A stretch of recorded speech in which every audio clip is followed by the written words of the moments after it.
आज हम जो बात करने वाले हैं ना वो है स्टॉक मार्केट में the power of doing nothing. इसे बहुत ही अंडररेट किया जाता है, ये बहुत ही अंडररेटेड एक कॉन्सेप्ट है। भाई स्टॉक मार्केट का नाम सुनते ही हमारे मन में आता है कि यार अब तो हमें वो इतने सारी ट्रैकिंग करनी, इतने सारे ट्रेडिंग करने, ये स्टॉक वो स्टॉक, ये चार्ट वो चार्ट, बहुत सारे ट्विटर के प्रोफाइल्स हैं, बहुत सारे इन्फ्लुएंसर्स के वीडियोस हैं, आर्टिकल्स हैं, ये चीज़ मतलब ये है कि हमारे मन में ये आता है कि भाई हमें पूरे दिन बिजी रहना। अगर स्टॉक मार्केट में हम कुछ भी काम करना चाहते हैं, कुछ भी एटलीस्ट वो है कि ट्रेड करना चाहते हैं, इन्वेस्टमेंट करना चाहते हैं, तो हमारे लिए हार्डवर्क बहुत होगा। हमें बस पूरे दिन उसमें लगे रहना है, कभी ये करना है, कभी वो करना है, बहुत सारी चीज़ें करने को। लेकिन भाई एक्चुअल बात ये the power of doing nothing वाली जो चीज़ है ना, ये एक्चुअल में एक पावर है स्टॉक मार्केट में। जब आपने बहुत एक अच्छी कंपनी पिक कर ली है, बहुत एक अच्छा स्टॉक आपने अपने पोर्टफोलियो में पिक कर लिया, आपको बस उसके नंबर्स को ट्रैक करना है। आपने ट्रैक कर लिया, सब कुछ बहुत अच्छा है, अब आपके पास नई कैपिटल लगाने को नहीं है और ना ये आपको उसमें से कुछ सेलिंग करनी है या कुछ भी नहीं करना, यानी आपको अपने पोर्टफोलियो में कुछ नहीं करना। तो उस समय आप अपने इमोशंस को कैसे कंट्रोल करोगे? भाई आपने बहुत अच्छी कंपनी पिक कर ली लेकिन वो नीचे आता जा रहा है स्टॉक प्राइस, या आपने बहुत अच्छी कंपनी पिक कर ली और स्टॉक प्राइस एकदम स्काई रॉकेट हो भी गया आपके डिसीजन के अकॉर्डिंग। उस समय अपने इमोशंस को कैसे कंट्रोल करते हो? भाई जब आप लॉस में देखोगे अपने पोर्टफोलियो को और दूसरी तरफ कोई दूसरा स्टॉक होगा, कोई दूसरा ट्विटर पे बहुत जो बात चल रही होगी उस सेक्टर की, उस स्टॉक की, वो बहुत ही डिमांड में होगा, उसमें 20% का अपर सर्किट लग गया होगा, आपके आसपास सब लोग उस चीज़ की बात कर रहे होंगे कि यार मैंने इतने परचेज किए थे, मेरा इतना प्रॉफिट बना, उसने इतने लिए थे, उसका इतना प्रॉफिट बना।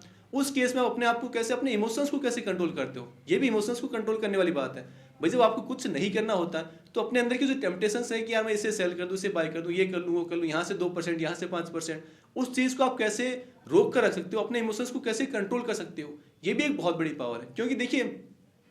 मार्केट में हमेशा, मार्केट बहुत ही हैपनिंग चीज़ है, हमेशा कुछ ना कुछ होता ही रहेगा। अगर आप हर एक वो है ना कि ट्रंप ने कुछ कर दिया, उसका वॉर हो गया, इसका ये हो गया, चाइना में कुछ ये होने वाला, या फिर इस स्टॉक को, इस कंपनी को इतने ऑर्डर्स मिल गए, इस कंपनी के साथ ये होगा, आपने कुछ आर्टिकल्स पढ़ लिए, अगर आप इन सब चीज़ों से बहुत ही जल्दी स्विच करते रहोगे तो कभी वो है कि अच्छे स्टॉक्स आपके हाथ में आ भी गए तो भी आप उन्हें पकड़ कर नहीं बैठ पाओगे। भाई आपने एक अच्छी कंपनी पिक कर ली है, अब उसके नंबर्स अगर बहुत अच्छे हैं तो ऑब्वियस है कि आपको या तो उसमें और ऐड करना है, अगर नंबर्स बहुत ही अच्छे हैं तो आपको उसमें और ऐड करना है, और अगर आपके पास ऐड करने को कैपिटल नहीं है तो आपको कुछ भी नहीं करना है। ये नहीं कि यार नंबर्स अच्छे आए, स्टॉक प्राइस तो चला ही नहीं, स्टॉक तो नीचे आ गया, मैं इसे सेल कर देता हूँ, ये तो कंपनी बहुत खराब है, क्या पता मैंने कुछ गलत एनालाइज कर लिया होगा या मार्केट को कुछ ऐसा एक्स्ट्रा पता होगा जो कि मुझे नहीं पता, मैं इस कंपनी को सेल कर देता हूँ और इसको बाय कर लेता हूँ। अब यार इसको बाय किया, ये तो बहुत बढ़ गया, एक ही दिन में 10% बढ़ गया, चलो अपना प्रॉफिट बुक कर लो बहुत जल्दी, अब क्या पता नीचे आ जाएगा, तो वहाँ मैं अपने स्टॉक सेल करके निकल जाता हूँ। फिर कोई तीसरा स्टॉक पकड़ता हूँ, फिर उसमें कुछ ऊपर नीचे होगा, फिर मैं अपना बहुत ही वो इम्पेशेंट होकर कुछ डिसीजन लूंगा। तो ये ना कि एक डाली से दूसरी डाली पर कूदने वाला बंदर हमें नहीं बनना है।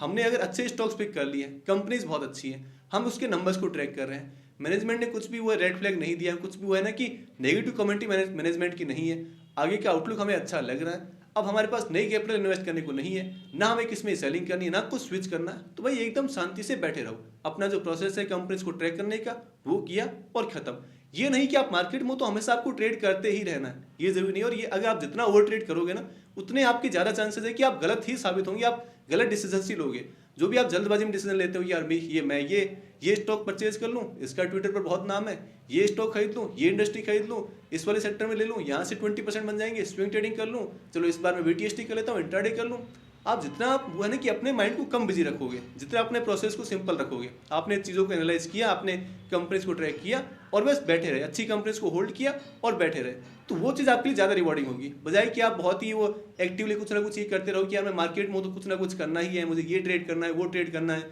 यहाँ जाना है, वहाँ जाना है, इतने सारे स्टॉक्स लेने, इतने सारे सेल करने, कभी बाइंग हो रही है, कभी सेलिंग हो रही है, नहीं करना भाई। आपको अपना प्रोसेस एकदम सिंपल रखिए, उतना जितना सिंपल प्रोसेस होगा उतना लंबा आप उसे फॉलो कर पाएंगे और उतना ही वो आपके लिए रिवॉर्डिंग होगा। तो बस यही था आज के इस वीडियो में।